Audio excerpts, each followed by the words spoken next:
Supreme কোর্টের অর্ডারে কিছু কিছু এরিয়ার ডিএস আগে সরকার শুরু করে দিয়ে গিয়েছিল, আমি অনেকটা এগিয়ে দিয়েছি।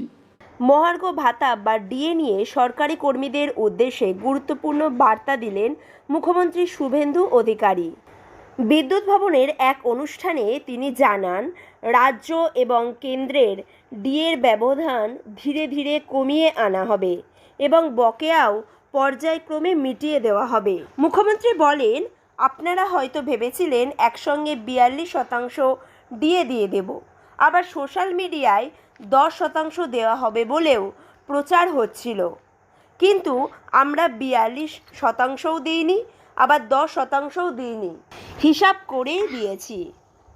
তিনি আরও আশ্বাস দিয়ে বলেছেন, আগামী দিনে বাকিটাও মেকআপ করে দেবেন, চিন্তা করবেন না। সরকারি কর্মীদের উদ্দেশ্যে মুখ্যমন্ত্রী জানান, পুজোর মাসেই ঘোষিত ডিএর টাকা তাদের ব্যাংক অ্যাকাউন্টে জমা পড়বে।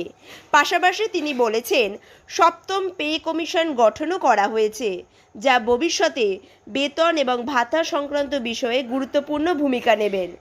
এই সপ্তম বেতন কমিশন গঠন করা হয়েছে সেই সংক্রান্ত একটি বিজ্ঞপ্তিও প্রকাশ করা হয়েছে ফিনান্স ডিপার্টমেন্টের তরফ থেকে।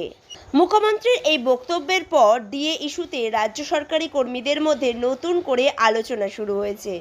যদিও কেন্দ্রের হারের সঙ্গে রাজ্যের ডিএর ব্যবধান কবে পুরোপুরি ঘুচবে সে বিষয়ে নির্দিষ্ট কোনো সময়সীমা জানাননি তিনি। মুখ্যমন্ত্রী ঠিক কী বলেছেন চলুন শুনে নেওয়া যাক। আমরা সুপ্রিম কোর্টের অর্ডারে কিছু কিছু এরিয়ার ডিএস আগে সরকার শুরু করে দিয়ে গিয়েছিল, আমি অনেকটা এগিয়ে দিয়েছি। বাকিটাও আস্তে আস্তে এরিয়ার ডিএ আমরা দিয়ে দেবো, যেমন যেমন আমাদের সুপ্রিম কোর্টের যে কমিশন হয়েছে তাদের ডাইরেকশন মতো।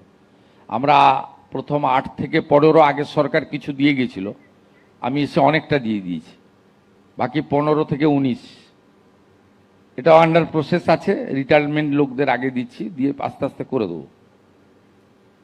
20% ডিএ আমরা 42% গ্যাপ আছে, বাজেটে 20% ডিক্লেয়ার হয়েছে এবং ওটা অক্টোবর মাস যেহেতু পুজোর মাস, আপনারা অ্যাডভান্স বেতন পাবেন, তার সঙ্গে আমরা মার্চ করে দিয়ে দেবো। 20% দিয়ে বেড়ে যাবে অক্টোবর থেকে, এসেই গেল নকিং দ্য ডোর।